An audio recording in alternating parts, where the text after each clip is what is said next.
Selamat datang di channel Sramoi. Kali ini saya akan menceritakan yang berjudul Santri yang pulang hanya untuk selamatkan bapaknya yang terkena santet kiriman dari juragan desa. Dan ini dia selengkapnya. Langit tampak kelabu saat kereta terakhir dari arah Kudus berhenti di stasiun kecil yang nyaris terlupakan. Sargani turun dengan wajah pucat dan mata sembab. Sehelai sarung tua tersampir di bahunya, dan di tangannya tergenggam kitab wirid warisan Kiai Sutaresi. Surat dari ibunya yang datang lewat utusan pekan lalu terus terngiang di kepalanya. Bapakmu muntah paku, Le. Badannya lebam-lebam tanpa sebab. Kami takut ini bukan sakit biasa. Ia tidak sempat pamit secara lengkap dari pesantren. Cuma sempat mencium tangan Kiai yang hanya berkata pendek, "Pulanglah, tapi jangan lupa ilmu yang sudah kau jaga. Bumi yang kau pijak nanti bukan tanah biasa." Jalan menuju desa Muncang Wetan terasa lebih sunyi daripada terakhir kali ia lewati. Ladang-ladang jagung yang biasanya ramai oleh suara cangkul kini sepi. Hanya angin yang bersiul melewati batang-batang kering. Sargani melangkah cepat melewati gerumbul bambu di ujung tikungan desa. Ia tahu di balik sana, rumah orang tuanya menanti, bersama luka yang belum ia mengerti. Ketika ia tiba di depan rumah papan berdinding anyaman bambu itu, bau aneh langsung menyergap. Bau amis bercampur bau tanah basah yang tak wajar. Daun pisang tergantung di atas pintu. Sebuah pertanda, ada orang sakit parah di dalam. Ia mengetuk perlahan. "Mak," panggilnya. Pintu terbuka. Wajah perempuan tua berkerudung lusuh menatapnya. Itu ibunya, Mbak Piem. Wajahnya cemas dan letih. Matanya sembab. "Alhamdulillah kau datang, Le. Cepat. Bapakmu makin parah." Sargani masuk dan melihat bapaknya, Wiryodiharjo, terbaring di atas dipan. Tubuhnya gemetar. Di leher dan dadanya muncul lebam-lebam kehitaman. Napasnya tersengal, dan dari mulutnya meneteskan darah pekat. Di lantai, Sargani melihat sesuatu yang membuat dadanya sesak. 3 buah paku karatan dan serpihan beling basah darah. "Ini yang keluar semalam," ujar ibunya lirih. Sargani mendekat, memegang tangan bapaknya yang dingin dan kaku. Ia mencoba membaca ayat-ayat ruqyah, tapi baru 3. Ayat bapaknya menggeliat dan mengerang keras seperti disetrum. Matanya terbelalak lalu tertutup lagi. "Sudah 3 dukun yang datang. Tak ada yang sanggup," bisik Mbak Piem. "Semuanya bilang ini bukan penyakit biasa. Ini kiriman." Sargani bangkit. Ia menuju jendela dan menatap ke arah sawah keluarga mereka di kejauhan. Biasanya hijaunya menyegarkan, tapi kini sebagian petak sawah menghitam seperti terbakar dari dalam. Ujung-ujung batang padi layu dan menggantung seperti mayat. "Ada apa dengan sawah, Mak?" tanyanya. "Baru seminggu ini begitu. Padahal kemarau belum datang. Airnya masih bagus, pupuk juga cukup. Tapi entah kenapa, dari tengah, semua mulai mati perlahan." Sargani termenung. Ia ingat betul, Kiai Sutaresi pernah bilang, jika tanah mulai mati sebelum waktunya, itu tandanya ada darah yang sedang ditagih. Tapi ia belum berani bicara pada ibunya. Belum sekarang. Malam mulai turun. Desa Muncang Wetan tampak asing dalam gelap. Tak ada suara kentongan ronda. Tak ada anak-anak bermain petak umpet di halaman. Seolah semuanya menunggu sesuatu yang tak. Kasat mata Sargani keluar untuk mengambil air wudhu di sumur belakang. Tapi di tengah jalan, seorang perempuan tua bertubuh kecil menghampirinya. Wajahnya tirus, rambutnya dikonde rapi. Ia membawa lentera minyak. "Sargani, ya?" sapanya pelan. "Sudarmi, tetangga sebelah selatan." Sargani mengangguk sopan. "Iya, Bu." Perempuan itu menatapnya tajam. "Aku ikut sedih bapakmu begitu. Tapi hati-hati, Le. Ini bukan sekadar sakit. Ada juragan yang tak suka sawah kalian terlalu subur." "Juragan Ramijan?" Sargani menyebut nama yang hanya muncul lewat surat ibunya, Sudarmi. Tidak menjawab. Tapi bola matanya bergerak pelan seolah memberi isyarat. Dia sudah lama ingin tanah itu. Tapi bapakmu menolak menjual. Dan sekarang, sawahmu menghitam, tubuh bapakmu luka. Semua warga tahu siapa yang dibalik ini, tapi tak ada yang berani bilang. Sargani menggenggam kitabnya lebih erat. "Saya akan rawat bapak. Dan saya akan cari tahu siapa yang mengirim ini." Kalau kau butuh, datang ke rumahku. Ada yang perlu kau lihat. Lalu Sudarmi pergi ke dalam gelap, meninggalkan Sargani yang kembali, berdiri di bawah langit muram. Malam itu di kamar bapaknya Sargani duduk bersila. Ia mulai membaca wirid kawi tolak geni, ilmu dasar pelindung dari kiriman gaib. Ayat demi ayat meluncur dari mulutnya, tapi hawa di ruangan menjadi berat. Lampu minyak bergetar tanpa angin. Dinding bambu memuai seperti bernafas. Tiba-tiba tubuh bapaknya terguncang. Ia membuka mata dan berteriak, "Jangan tanam di tengah, jangan tanam di tengah, itu tanah mereka." Sargani memeluk bapaknya yang menggigil dan menangis. Tangannya terasa sangat dingin. Dari dalam bajunya Sargani menarik keluar kain lusuh yang menyimpan batu kecil sebesar telur puyuh, berwarna hijau lumut. Batu itu berdenyut hangat.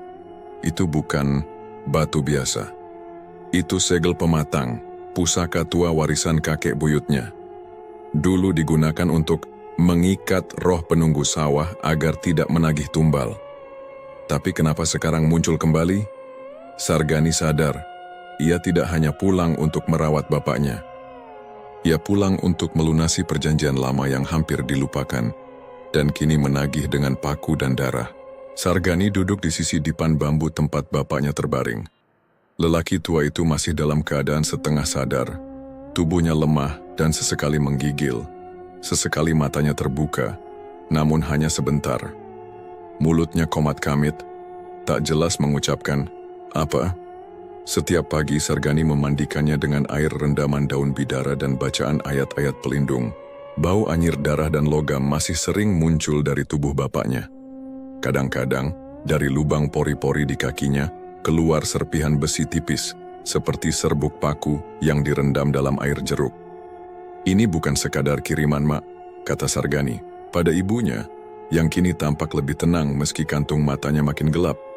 "Apa yang harus kita lakukan, Le?" Suara Mbak Piem gemetar. "Apa kau bisa menyembuhkan bapakmu?"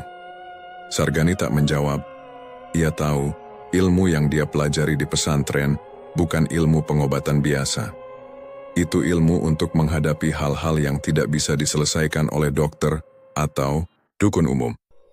Tapi Sargani juga tahu dalam ilmu spiritual semua ada bayarnya. Kadang nyawa, kadang waras. Sore itu ia berjalan menyusuri pematang sawah, mencari udara dan jawaban. Langkahnya pelan. Pandangannya tertuju pada petak-petak sawah di sekeliling desanya.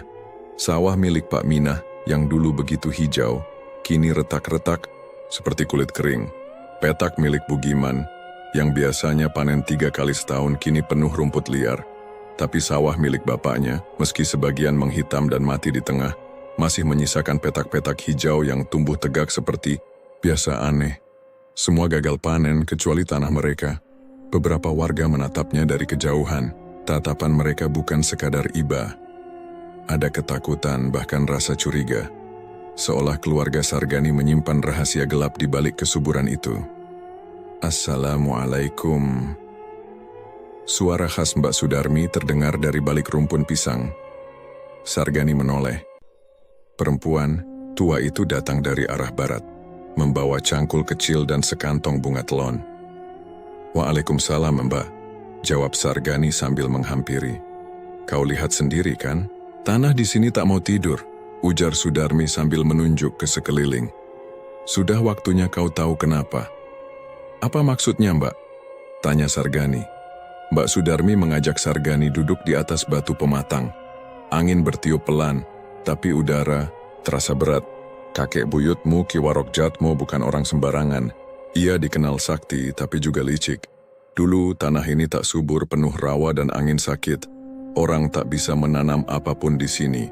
Sargani mengangguk. Kisah itu samar-samar pernah didengarnya, tapi tak pernah lengkap. Lalu Ki Jatmo buat perjanjian dengan penunggu tanah. Roh tua dari timur, perempuan yang dulu mati dibakar warga karena dituduh menyesatkan orang lewat. Lanjut Sudarmi. Ia dijadikan penjaga sawah, penarik rejeki, tapi ada syaratnya. Setiap 3 windu harus ada darah keturunan Jatmo yang jatuh ke tanah sebagai tanda kesetiaan. Sargani tercekat. 3 windu? 18 tahun lalu, ibumu keguguran anak keduanya, kan? Sudarmi menatapnya lekat. Itu tumbal yang tak disengaja. tapi cukup untuk memperpanjang perjanjian. Dan sekarang waktunya jatuh lagi, tapi tak ada korban. Maka tanah menuntut, dan kiriman itu datang. Sargani menelan ludah. Semua terasa terlalu cepat masuk ke dalam kepalanya. "Siapa yang tahu ini selain panjenengan?" tanyanya. Orang-orang tua tahu, tapi mereka diam, takut. Termasuk Juragan Ramijan. Ia tak sekadar iri. Ia tahu tanahmu disumpahi berkah, dan ia ingin memilikinya atau menghancurkannya. Senja datang cepat, langit memerah, dan di kejauhan terdengar suara burung hantu. Sargani pamit pulang, membawa kepala penuh beban. Malam itu, setelah membaca wirid, ia tidur di lantai dekat dipan bapaknya. Tapi tidurnya tak tenang. Dalam mimpinya ia berdiri di tengah sawah yang menghitam. Angin menderu, padi bergoyang seperti sedang berbisik. Dari tengah pematang muncul sesosok perempuan tua, tubuhnya membungkuk, rambutnya panjang terurai menutupi wajah. Kainnya compang-camping dan ia menyeret kaki kirinya yang pincang. "Aku menunggu cucu dari Jatmo," bisiknya dengan suara serak seperti pasir kering. "Tanah ini masih milikku, dan janjinya belum lunas." Sargani tak bisa bergerak. Kakinya menancap di lumpur yang pelan-pelan berubah menjadi merah tua. Perempuan itu terus mendekat, dan tangan kurusnya terulur, menunjuk ke dada Sargani. "Kau atau bapakmu, satu harus kembali ke tanah." Sargani terbangun dengan napas tersengal. Keringat dingin membasahi punggungnya. Lampu minyak di pojok ruangan berkedip sebentar, lalu padam. Ia menggenggam kitabnya erat. Di halaman depan, ada tulisan tangan Kiai Sutaresi yang dulu nyaris ia abaikan. "Jika tanah menolak tidur, jangan tidurkan dirimu. Buka mata dan dengarkan bisikan tanah sebelum ia menelan darahmu." Sargani tak bisa tidur lagi malam itu. Dan tanah pun tak tertidur. Desa Muncangwetan mulai bicara dalam bisik-bisik. Di pos ronda, di warung Embok Tarmi, bahkan di Serambi Langgar, nama Juragan Ramijan kembali terdengar. Tapi bukan tentang hasil panennya yang menyusut drastis atau harga gabah yang anjlok. Warga membicarakan sesuatu yang lebih gelap, lebih menyeramkan. Katanya Ramijan itu udah lama nyimpen dengki sama Wiryo Diharjo. Sejak tanah sawahnya terus panen, padahal tanah yang lain kering kerontang, bisik Pak Bani ke tetangganya, sambil memotong batang bambu. Dan katanya lagi, selapak Darsun, ia udah datengin Kromodanyo. "Kau tahu kan, si dukun tua yang tinggal di pinggir hutan itu?" Orang-orang mengangguk. Kromodanyo bukan nama asing. Ia tinggal di sebuah gubuk reyot di ujung alas Belabakan. Sudah 2 dekade ia tak pernah ke pasar atau langgar. Tapi warga tahu tiap malam Jumat dari rumahnya mengepul asap hitam yang berbau sangit, seperti rambut terbakar dan darah basi. Dan malam itu, Sargani tahu dia harus melakukan sesuatu. Ia membuka kitab warisan Kiai Sutaresi. Kitab tua itu ia bawa diam-diam dari pesantren dengan alasan untuk pengobatan bapaknya. Tapi sebenarnya, ia sudah tahu isi kitab itu menyimpan ilmu yang tidak diajarkan secara terbuka di pesantren. Lembaran kitab itu kuning dan kasar. Tinta hitamnya mulai memudar, tapi satu halaman tampak lebih gelap, lebih berdebu. Di atasnya tertulis, "Kawi Sungsang, ilmu balik santet untuk penerang tanah gelap." Sargani membaca pelan-pelan. Kawi Sungsang bukan sekadar doa atau bacaan. Ia tirakat yang harus dijalani selama 7 malam berturut-turut, di tempat yang terkena santet, dengan syarat, tidak boleh tidur, tidak boleh bicara, dan harus puasa dari makanan berjiwa, hewani, dan risikonya jelas. Barang siapa yang lemah, ruhnya akan diserap tanah lebih dulu daripada santet yang dibalikkan. Sargani menutup kitab itu perlahan. Ia menatap keluar jendela. Angin berdesir dari arah sawah, membawa bau lumpur dan aroma anyir samar yang entah dari mana datangnya. Bulan belum sempurna, tapi cukup terang untuk melihat jalan pematang. Malam itu selepas Isya, Sargani berjalan ke tengah sawah milik bapaknya. Ia membawa lampu tempel, kendi berisi air doa, dan lembaran kertas dari kitab yang sudah ia salin ke kertas daun lontar. Ia duduk bersila di tengah petak yang paling subur. Tempat padi masih berdiri tegak dan daun-daunnya bergemerisik lirih, Seperti orang membaca zikir, ia memulai tirakatnya. Mulutnya komat kamit membaca kalimat pembuka, lalu melanjutkan bacaan kawi, sungsang. Angin tiba-tiba berubah arah. Udara menjadi lebih lembab, lebih berat. Daun-daun padi seakan menunduk satu persatu, hingga ia merasa seperti dikelilingi para makhluk yang tak terlihat. Pada jam pertama, tak ada yang aneh, selain suara jangkrik yang lebih nyaring dari biasanya. Tapi memasuki jam kedua, lampu tempelnya tiba-tiba berkedip, lalu mati. Ia menyalakannya lagi, tapi tak bertahan lama. Gelap. Hanya remang bulan yang menuntunnya. Kemudian terdengar langkah, seperti seseorang berjalan di air dangkal. Sargani diam. Tak boleh bicara, tak boleh takut. Ia hanya mempererat duduknya dan melanjutkan bacaan. Langkah itu makin dekat.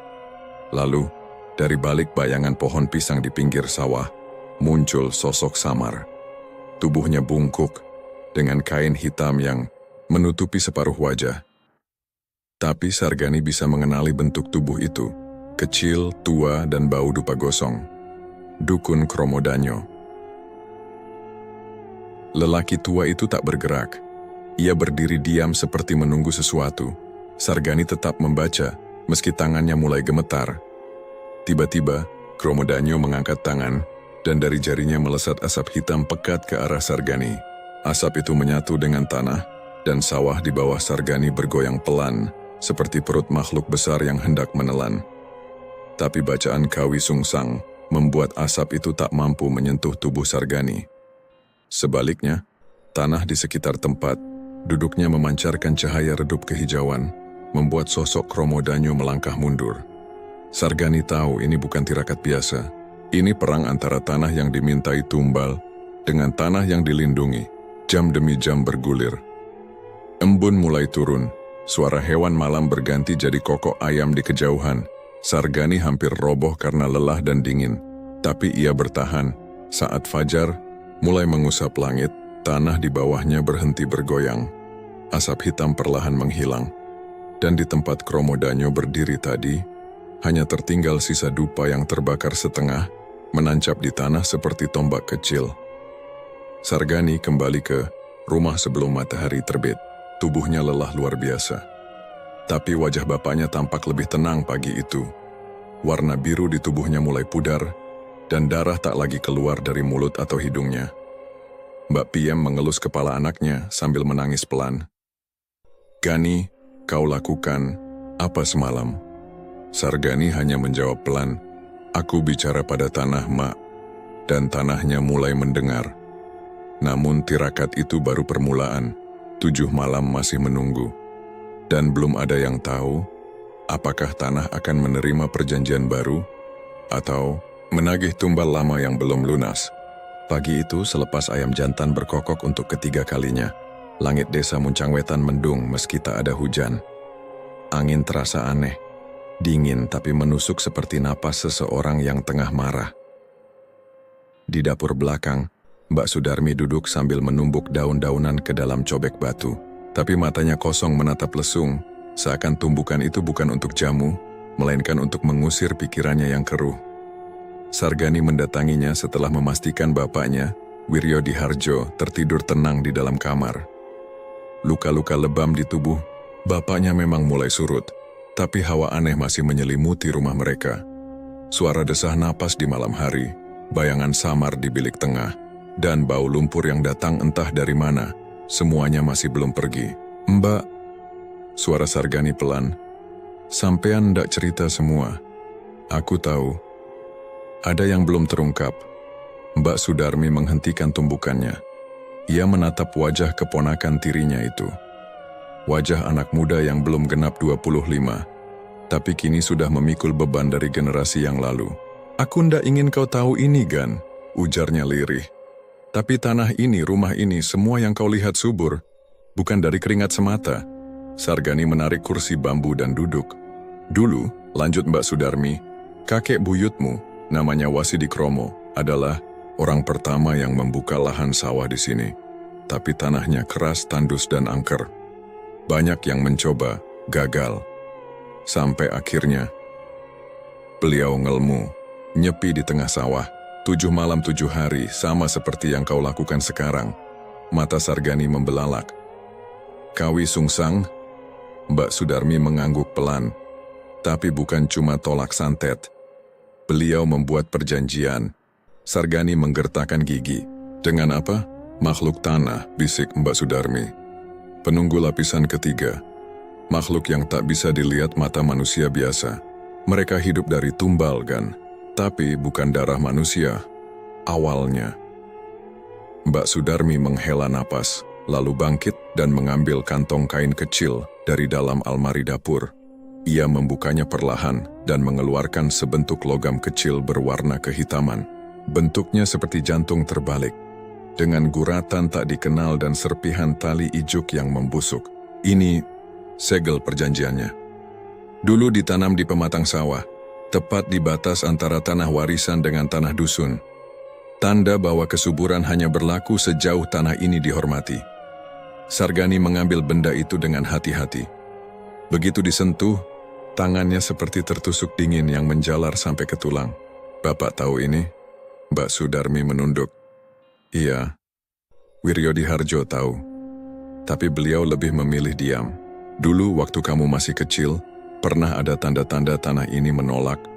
Padi menguning sebelum waktunya, dan suara tangisan dari pematang saat bulan mati. Tapi bapakmu hanya menambah sedekah, menabur kembang tiap Jumat Kliwon, dan berharap itu cukup untuk membayar yang ditagih. Sargani berdiri. Ia tak bisa diam. Matanya menatap keluar jendela, ke arah sawah yang mulai sepi. Bukan karena gagal panen, tapi karena satu demi satu sawah tetangga mengering. Tanahnya retak, dan kini lebih banyak bangkai hewan di pematang. Katak yang menggelembung, ular sawah mati tergulung, dan bahkan burung pipit yang jatuh seperti ditembak sesuatu yang tak kasat mata. Kita harus mengakhirinya, Mbak, ucap Sargani lirih. Bagaimana caramu memutus perjanjian yang dibuat bukan olehmu? Jawab Mbak Sudarmi getir. Perjanjian leluhur hanya bisa diputus oleh dua hal, lunas atau diganti tumbal baru. Sargani tak menjawab. Ia menggenggam benda logam itu dan keluar rumah. Kakinya membawanya menuju pematang, ke titik di mana batas sawah mereka membelah seperti garis tak kasat mata antara subur dan mati. Di sanalah ia mulai menggali dengan tangan kosong. Tanahnya lembek tapi dingin dan berbau seperti tembaga berkarat. Tak butuh waktu lama ia menemukan rongga kecil di antara akar-akar padi. Di dalamnya sebuah tempat berisi kain merah dan abu gosong. Sargani tahu ini bukan abu biasa, ini sisa dari sesaji. Dan kain merah itu masih hangat. Bau anyir tiba-tiba menyebar. Udara di sekelilingnya mendadak berat. Padi-padi bergoyang tanpa angin. Lalu dari seberang petak sawah ia mendengar suara langkah, berat dan bergeser, seperti sesuatu yang tidak berbentuk sedang berjalan di lumpur. Ia berdiri, nafasnya memburu. Lalu, dari balik tanaman padi, muncullah sosok wanita tua dengan tubuh membungkuk, rambut menjuntai seperti akar pohon, dan mata putih kosong. Mulutnya terbuka, tapi tidak bicara. Ia hanya menunjuk ke arah pematang, ke arah segel perjanjian. Sargani mundur perlahan. Sosok itu tak mengejarnya, hanya mengawasi, seperti penagih utang yang sabar menunggu. Malamnya warga menemukan lebih banyak bangkai hewan di dekat rumah Wiryodiharjo. Ayam-ayam milik Pak Saman mati mendadak. Lele di kolam Mas Joko melompat keluar tanpa sebab dan membusuk dalam 1 jam. Desa mulai bergumam. Beberapa warga tak berani lewat depan rumah keluarga Wiryodiharjo. Mereka memutar lewat belakang atau bahkan menyusuri jalan hutan kecil untuk ke sawah. Di Langgar, doa-doa mulai dipanjatkan khusus untuk keluarga itu, tapi sebagian lain mulai menuding. Kesuburan yang tak wajar, ujar Pak Dukun Karso. Tanda-tanda tanah murka, bisik Buginem. Dan malam itu, Sargani tahu, ia bukan hanya sedang melawan santet Juragan Ramijan, ia sedang menghadapi utang gaib yang diwariskan turun-temurun. Dan yang menagih, bukan manusia. Langit malam desa Muncang Wetan seperti perut bumi yang murka. Awan-awan menggantung rendah, menutupi bulan purnama seakan malu menampakkan sinarnya pada tanah yang pernah berjanji pada kegelapan. Di dalam rumah tua peninggalan kakek buyutnya, Sargani duduk bersila di tikar pandan. Di hadapannya kitab tua warisan Kiai Sutaresi telah terbuka di halaman bertanda, Lembaran Ilmu Kawi Sungsang. Tangannya gemetar saat menelusuri huruf-huruf pegon yang nyaris pudar dimakan waktu. Doa-doa di dalamnya tak lazim. Ada bait-bait dalam bahasa Kawi kuno digabungkan dengan potongan wirid dan rajah tanah. Di tengah halaman, gambar segi 5 terbalik tergambar samar, dengan keterangan, ilmu pembalik paksa, penolak santet pamungkas. Tapi, harus dengan tumbal darah waris. Sargani menarik napas dalam. Ingatannya kembali pada malam sebelumnya, mimpi aneh di mana Kiai Sutaresi menampakkan diri. Sosok sang Kiai tua berdiri di tengah sawah yang banjir darah. Sorot matanya tajam tapi penuh iba. Sargani, ilmu ini bukan untuk menantang, tapi untuk menebus. Kau bisa patahkan santet itu, tapi bayarnya bukan ringan. Harus darahmu sendiri, atau darah bapakmu. Kalian satu darah, pilih dengan hati. Ia terbangun dengan keringat dingin, dadanya sesak. Tak ada suara ayam, tak ada jangkrik. Desa seperti ditelan keheningan yang mengeram. Kini, saat malam purnama menjelang, Sargani telah memantapkan hati. Ia memilih. Ia tidak akan mengorbankan bapaknya. Kalau tumbal itu harus darah waris, maka darahnya sendirilah yang akan ia persembahkan. Tapi belum sempat ia mulai ritual, tanah di luar rumah mulai bergetar. Gan! Gan! Suara Mbak Sudarmi terdengar dari belakang rumah. Ia berlari masuk, wajahnya pucat seperti kain kafan. Tangan gemetar sambil menunjuk keluar jendela. Dari balik kaca, Sargani melihat sesuatu yang tak masuk akal. Tanah halaman mereka bergerak-gerak seperti napas makhluk hidup. Retakan muncul di tanah kering. Dan dari dalamnya keluar asap hitam seperti kabut neraka. Angin berputar liar memutar dedaunan. Dan dari arah timur, tempat rumah Juragan Ramijan berada, terdengar suara gamelan lirih yang diputar terbalik. Dia sudah kirimkan santet pamungkasnya, bisik Mbak Sudarmi. Roh tanah sedang dilepaskan. Sargani segera meraih kendi berisi air wudhu, kitab Kiai Sutaresi, dan sebilah keris kecil warisan keluarga.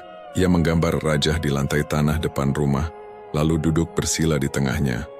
Mulutnya mulai merapalkan bait-bait Kawi Sungsang dengan suara pelan tapi mantap. Sungsang kawula ing bumi kang oran jupuk rasa, ora nyilih ati munduro santet, bablasno satoning ngendi sing ora ana jeneng. Angin makin kencang. Padi-padi di sawah depan rumah bergoyang seperti hendak tercabut. Suara tangisan terdengar di antara desir angin, seperti ratusan mulut yang mengerang dari dalam lumpur. Dari balik gerbang bambu rumah, muncul sosok tinggi, besar, tubuhnya penuh tanah basah, rambut menjuntai seperti rumput liar, dan matanya kosong seperti lubang sumur. Itulah roh tanah, penjaga perjanjian. Makhluk yang diundang oleh dukun suruhan Ramijan untuk merobek segel lama dan memakan utangnya dengan paksa. Sargani tetap tak gentar. Ia terus membaca mantra, sampai darah mulai mengucur dari hidung dan telinganya. Pusaran, tanah mengitari tubuhnya, dan di detik tertentu sosok roh itu melompat ke arahnya. Tapi saat hampir menyentuh, Sargani menancapkan keris ke tanah sambil menyebut satu nama. Wasidi Kromo. Suara petir menyambar, bukan dari langit tapi dari dalam tanah. Pusaran berhenti. Sosok roh tanah mematung, lalu bergetar hebat dan mengeluarkan jeritan yang membuat kaca-kaca rumah pecah seketika. Tapi roh itu tidak lenyap. Ia justru berubah, menyusut, menjadi lebih kecil, lebih rapuh, hingga jatuh bersimpuh di hadapan Sargani. Makhluk itu menyentuh tanah dan membentuk tulisan dari lumpur, tumbal. Belum lunas, Sargani menunduk. Ia tahu maksudnya. Meski santet Ramijan berhasil dibalik dan roh tanah dijinakkan sementara, ilmu Kawi Sungsang menuntut bayarannya. Perjanjian leluhur telah terguncang, dan sekarang hutang darah masih terhutang. Tiba-tiba, dari arah timur, terdengar ledakan kecil. Asap hitam membumbung dari atap rumah Juragan Ramijan. Disusul jeritan panik, para tetangga. Tak lama kabar datang, Ramijan muntah darah. Tubuhnya gemetar seperti tersengat dan dukun yang mengirim santet padanya ditemukan mati menghitam di beranda rumahnya. Mata melotot, lidah tergigit putus. Namun di rumah Sargani, suasana tak sepenuhnya lega. Bapak Wiryo Diharjo siuman malam itu, tapi pandangannya sayu dan penuh beban. "Kan, kau buka perjanjian lama itu," katanya pelan. "Dan tanah ini takkan diam lagi." Sargani menggenggam tangan bapaknya. "Biarlah aku yang menanggung, Pak. Aku sudah pilih jalan ini." Tapi di sudut rumah, Mbak Sudarmi hanya bisa menunduk. Ia tahu, ilmu Kawi Sungsang bukan kemenangan, hanya penundaan bencana yang lebih besar. Dan di malam purnama itu, meski roh tanah telah pergi, darah tetap akan ditagih. Bukan hari ini, tapi suatu saat nanti, pada malam ketika tanah kembali lapar. Langit Muncang Wetan malam itu tak menurunkan hujan, tapi dari arah barat, bau tanah terbakar merambat pelan, seperti kabar duka yang belum sempat disampaikan. Sargani berdiri di tengah sawah milik keluarganya, bersarung putih dan berbalut kain, kafan pendek di pinggang.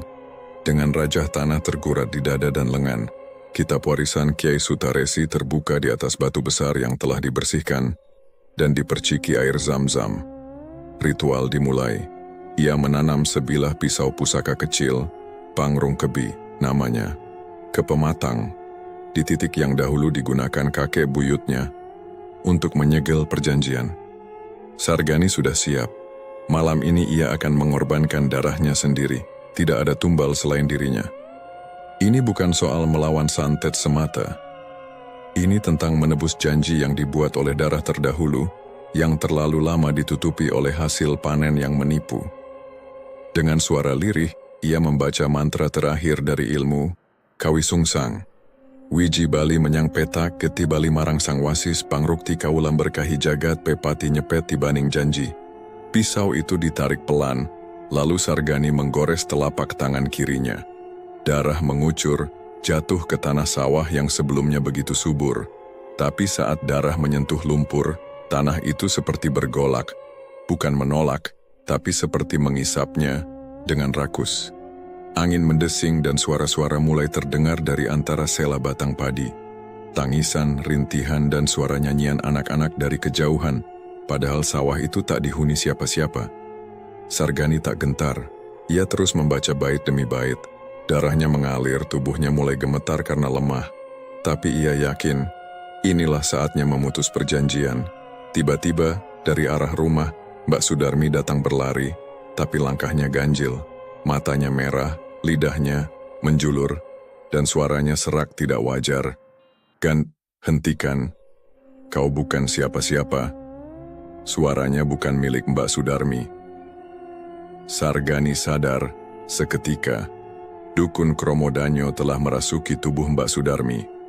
Dengan tubuh yang sudah tua, tapi kekuatan tak masuk akal, wanita itu mencakar dan menerjang Sargani. Mereka bergulat di lumpur, dan setiap kali tubuh Mbak Sudarmi menyentuh tanah, api biru menyala sejenak, api gaib yang tak membakar kulit, tapi membakar ruh. "Aku utusan tanah. Darahmu bukan untuk membatalkan," teriak suara Kromodanyo. Dari dalam tubuh Mbak Sudarmi, Sargani merapal cepat ayat pelindung dari kitab Kiai Sutaresi. Api putih menyambar tubuh Mbak Sudarmi, membuatnya terpental beberapa meter. Tubuh itu bergetar hebat, lalu terdengar suara retakan tulang, bukan dari tubuh Mbak Sudarmi, tapi dari bawah tanah. Tanah sawah berguncang. Sargani tahu, pertarungan spiritual telah mencapai puncaknya. Roh-roh penjaga tanah keluar dari celah-celah tanah. Mereka bukan hantu biasa. Wujud mereka aneh, sebagian seperti bayangan, sebagian lagi seperti potongan akar yang hidup. Angin mendesing kuat. Langit terbelah sekejap oleh cahaya merah darah. Dari jauh, suara gamelan terbalik kembali terdengar. Tanda ritual penguat santet dari pihak Juragan Ramijan masih berjalan. Tapi Sargani tak mundur. Ia mengambil pusaka pangrung kebi dan menusukkannya kembali ke tanah, kali ini diikuti dengan darah segar dari luka dada yang ia buat sendiri. Tubuhnya roboh separuh, tapi dengan satu tangan yang masih kuat, ia menancapkan pusaka itu dengan sepenuh keyakinan. Lalu, krak, suara pusaka retak membelah udara. Pusaka pangrung kebi pecah, dua persis di tengah. Sejenak semuanya diam, angin berhenti. Tanah berhenti bergolak, roh-roh penjaga berhenti bergerak, dan dari langit, cahaya purnama menyorot lurus ke pusaka yang pecah. Udara menjadi ringan, tapi juga sepi. Sepi yang bukan kosong, tapi sepi yang baru saja kehilangan sesuatu yang sudah lama bersemayam. Sargani terbaring di tanah. Matanya nyaris tak terbuka, tubuhnya dingin, tapi senyumnya tipis. Ia tahu, perjanjian leluhur telah dibatalkan. Perjanjian dengan makhluk tanah itu telah patah bersama patahnya pusaka Pangrung Kebi. Tidak akan ada lagi roh penjaga menagih. Tidak akan ada lagi hasil panen yang dicampur darah gaib. Tiba-tiba, suara napas berat terdengar dari tubuh Mbak Sudarmi. Ia tersadar, menggigil dan menatap Sargani yang sudah hampir tak sadarkan diri. "Gan, Gusti Allah, Gan, kau patahkan kutukan itu," isaknya lirih. Pagi harinya kabar menyebar cepat ke seluruh desa. Juragan Ramijan ditemukan tersungkur lumpuh di ladangnya sendiri. Matanya kosong, bibirnya membiru, dan tangannya mencakar-cakar tanah seperti orang yang kehilangan arah. Ladang, yang dulu hijau penuh jagung dan padi kini kering kerontang. Batang-batang tanaman rebah tak bernyawa. Tak ada embun, tak ada cacing, tak ada suara burung. Warga berdatangan, sebagian berbisik, sebagian lagi mengucap istighfar. Mereka tahu, sesuatu telah berubah. Dukun Kromodanyo menghilang, tak ditemukan di rumahnya. Di dalam pondok kecilnya hanya ditemukan botol-botol pecah, beberapa tulang ayam, dan kitab hitam yang terbakar sebagian. Asap masih membubung dari pojok-pojok lantai tanah rumah itu. Seolah-olah setan sendiri terbirit lari karena tak sanggup menanggung kekalahan. Sementara itu di rumah Sargani, Bapak Wiryo Diharjo duduk di kursi rotan sambil memandangi sawah yang perlahan mulai tenang. Air mulai mengalir kembali di saluran irigasi. Burung-burung kecil kembali berdatangan. Dan Sargani, meski tubuhnya masih lemah, luka-luka belum sembuh sepenuhnya, telah bangkit. Bukan hanya sebagai anak petani, tapi sebagai pelurus warisan. Pewaris darah yang menolak kutukan. Pewaris tanah yang memilih cahaya daripada janji gelap. Tapi dalam hatinya ia tahu, tanah tidak pernah lupa. Hanya manusia yang kerap menunda pertanggungjawaban. Dan malam purnama berikutnya, mungkin akan menjadi ujian terakhir. Pagi itu, embun menempel lembut di ujung-ujung daun padi, mengilap oleh cahaya matahari yang malu-malu menembus sisa kabut. Udara desa Muncang Wetan terasa berbeda, tidak lagi berat, tidak menggantungkan rasa cemas seperti pekan-pekan sebelumnya. Tanah mulai bernapas seperti sedia kala. Tapi ada sesuatu yang tetap, sesuatu yang membisu di bawah permukaannya. Di serambi rumah sederhana yang menghadap ke sawah, Wiryo Diharjo duduk berselonjor. Tubuhnya masih lemah, tetapi rona wajahnya telah kembali. Kulitnya tak lagi kebiruan, dan bekas lebam yang dahulu menodai tubuhnya telah hilang perlahan. Di sampingnya Mbak Sudarmi setia menyiapkan wedang jahe hangat, sembari mengipasi kakinya dengan selembar daun pisang kering. Sargani duduk tak jauh dari mereka, bersila di atas tikar pandan. Wajahnya tenang, tapi ada kekosongan di matanya. Matanya kini tak lagi bisa melihat dengan utuh. Cahaya ia tangkap sebagai kabur-kabut. Bentuk ia kenali sebagai siluet samar. Lidahnya pun berat. Ia bisa mengucap, tapi hanya pelan, patah-patah, seperti suara dari gua dalam yang terhalang batu besar. Itulah harga dari ritual Kawi Sungsang. Tidak mati, tapi setengah hilang dari dunia. Namun, tak sekalipun Sargani menyesal. Ia telah membersihkan tanah yang diwarisi dari dosa masa lalu.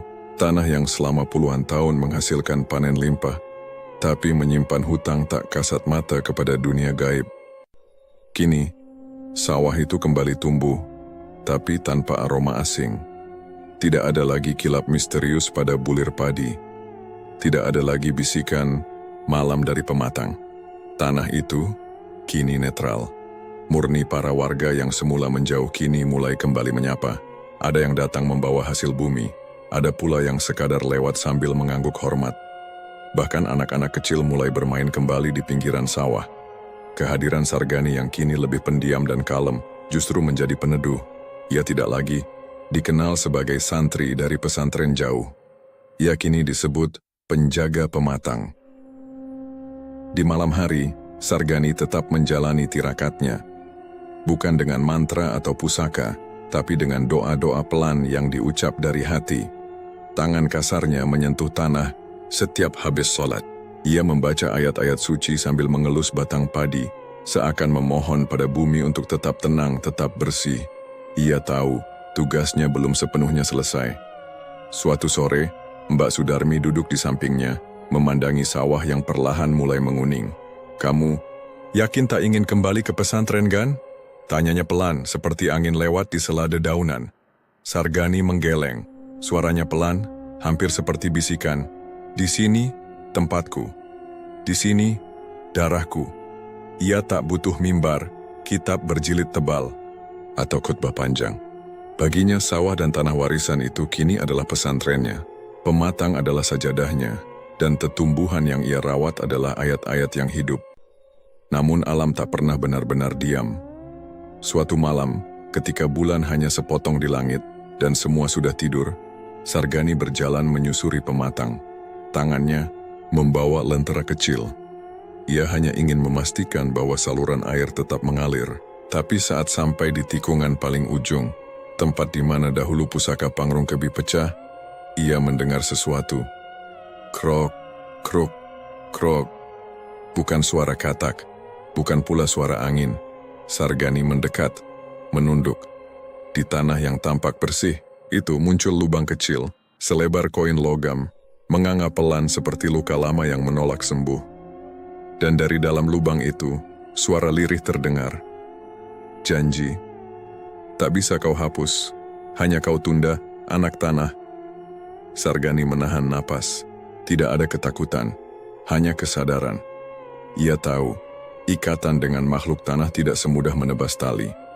Perjanjian spiritual yang dibuat oleh leluhur, apalagi yang dibayar dengan kesuburan dan tumbal, akan meninggalkan sisa, seperti asap dupa, yang menetap di kain walau bara telah padam. Ia menutup lubang itu dengan segenggam tanah basah dan berbisik pelan. "Aku tahu, tapi aku siap. Aku tidak akan pakai jalan kalian. Tanah ini milik manusia, bukan kalian." Dari balik pepohonan, angin mengeluskan bau akar busuk, tapi malam tetap utuh. Dan Sargani berjalan kembali ke rumah, perlahan, dengan lentera yang redup, tapi tak pernah padam. Beberapa bulan kemudian, sawah keluarga Wiryodiharjo kembali menjadi sumber panen utama di desa. Tapi hasilnya biasa saja. Tidak ada lagi panen 3 kali lipat. Tidak ada lagi padi berbulir 2 kali lebih besar. Namun warga percaya, inilah hasil murni. Tidak ada tumbal. Tidak ada kutukan. Sargani menjalani hari-harinya sebagai petani dan penjaga spiritual desa. Ia menulis ulang sebagian isi kitab Kiai Sutaresi, bukan untuk diwariskan sebagai kekuatan, tapi sebagai peringatan. Buku itu ia simpan di lumbung, disertai catatan di halaman depan. Ilmu ini bukan untuk diturunkan, tapi untuk dikenang sebagai jalan yang tak perlu dilewati lagi. Di akhir tahun, ketika angin mulai membawa aroma hujan pertama, Bapak Wiryodiharjo memanggil Sargani. "Gan," katanya, "kalau aku mati nanti, tanami makamku dengan padi pertama musim itu. Jangan bunga. Biar tanah tahu aku kembali jadi bagian dari yang pernah kutumpangi." Sargani hanya menunduk dan menjawab lirih, "Inggih, Pak." Dan tanah mendengar. Di bawah sana perjanjian lama tertidur. Mungkin untuk 100 tahun, mungkin 1000. Tapi siapapun yang lahir dari darah keluarga itu tahu satu hal. Tanah tidak pernah lupa. Ia hanya menunggu. Dan mereka yang hidup di atasnya harus belajar menjaga. Dengan cara yang tak lagi membuatnya murka. Tamat. Selamat datang di channel Seram Oi. Kali ini saya akan menceritakan yang berjudul